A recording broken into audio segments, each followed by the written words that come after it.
The saloon door slammed open and every head turned. A man stood in the frame, dust thick on his boots, rain dripping from his hat. 3 ranch hands sat near the bar, laughing loud at nothing, and one of them, a big man named Tucker, had just knocked an old drifter clean off his stool for spilling a drink on his sleeve. The old drifter lay on the floor, groaning. Nobody moved to help him. Nobody ever did in Widow's Creek. Then the stranger in the doorway walked forward, slow and quiet, and knelt beside the old man. "Easy now," he said softly. "Let's get you up." Tucker laughed. "That's Sully. He's a drunk and a nobody. Why waste your time, stranger?" The stranger did not answer. He lifted the old man onto a chair, wiped the blood from his lip with his own handkerchief, and set a coin on the table for a fresh drink. The room went quiet. A few men snickered behind their hands. One woman near the window whispered to her friend, "Look at him, dressed like a beggar, acting like a preacher." Tucker stepped closer, chest puffed out. "You looking for trouble, mister?" "No," the stranger said, "just looking for a room." Tucker laughed again, louder this time, and the others joined him. "A room? For you? You look like you slept in a ditch." The stranger said nothing. He simply turned, picked up his bedroll, and walked toward the stable, boots splashing through the mud puddles left by the storm. Behind him, the laughter faded into whispers. "Who was that?" "Don't know, didn't even give his name." "Strange one that." Nobody in that room could have guessed, not one of them, that the quiet man walking away into the rain would soon hold every secret this town was built upon. Hoofbeats thundered into town, hard and fast, and 3 riders pulled up before the general store in a cloud of dust. At their front sat a man in a black coat, smiling in a way that made folks look away instead of look closer. "Silas Grant," someone whispered. "Heard he's bad news." Grant swung down from his horse and climbed the store steps like he already owned them. He held up a folded paper. "Good people of Widow's Creek," he called out, "this valley's water now answers to me. Signed and sealed by a judge 2 counties over." A woman gasped. A farmer dropped his hat. Children were pulled close by frightened mothers. "Without water," Grant said, smiling wider, "your farms die, your town dies, unless you deal with me." Nobody spoke. Fear had stolen every voice in the crowd. Then from the back, a quiet man stepped forward, dust on his boots, hat low over his eyes, the same stranger who had carried old Sully off the saloon floor weeks before.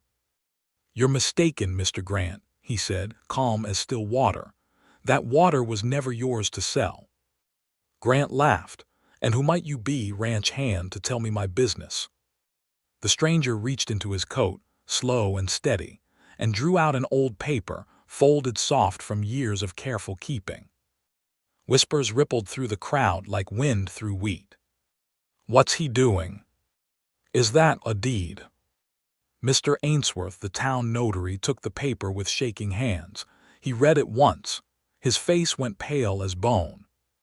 "This," he said, voice trembling, "says every acre, every stream, every stone in this valley belongs to." He looked up at the quiet stranger, eyes wide with disbelief. Grant's smile finally cracked. "Who," he demanded, "are you really?" The crowd held its breath, waiting. The town had gone quiet since Silas Grant rode off, but Clara Doyle's heart had not settled at all. She found Ezra by the creek that evening, hat off, staring into the water like it held answers he wasn't ready to say out loud. She stopped a few feet away. "Why?" she asked. "Why live poor when you own it all?" Ezra did not look up right away. The silence stretched long enough that Clara wondered if he would answer at all.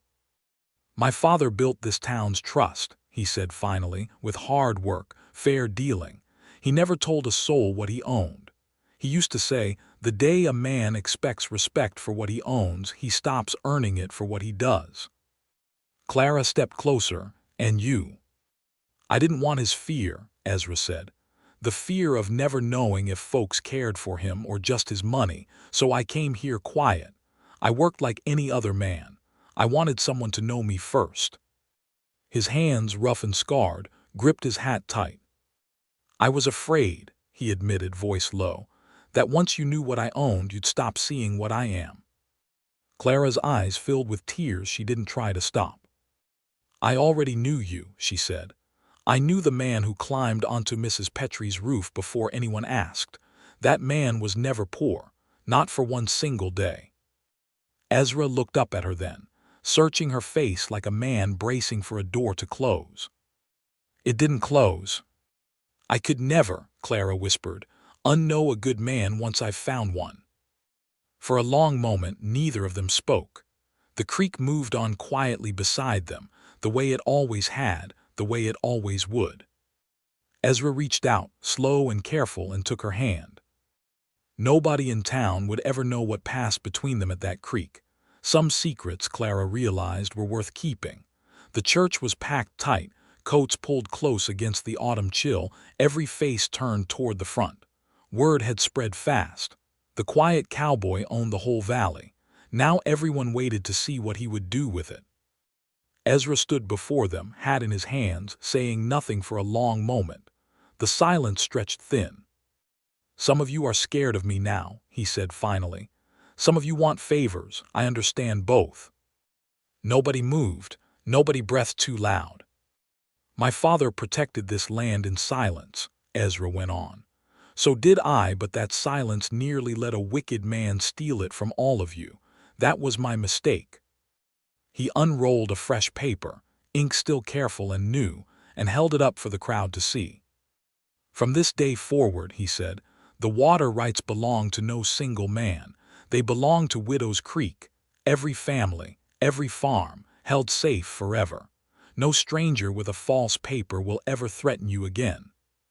For a heartbeat, nobody understood. Then a farmer near the front started to clap. Then another. Then the whole church rose up in a great cheer, loud enough to shake dust from the old rafters.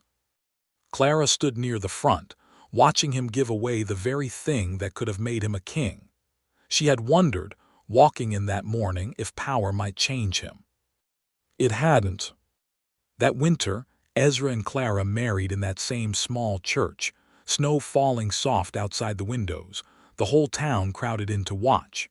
The creek ran clear past the schoolhouse where Clara still taught her children their letters. The red hills stood the same as always, patient and silent, keeping their old secret a little longer. But in Widow's Creek, they still tell the story on cold nights, to remind their children of one simple truth. A man's true wealth is never counted in gold. It is counted in the quiet good he does when he thinks no one is watching.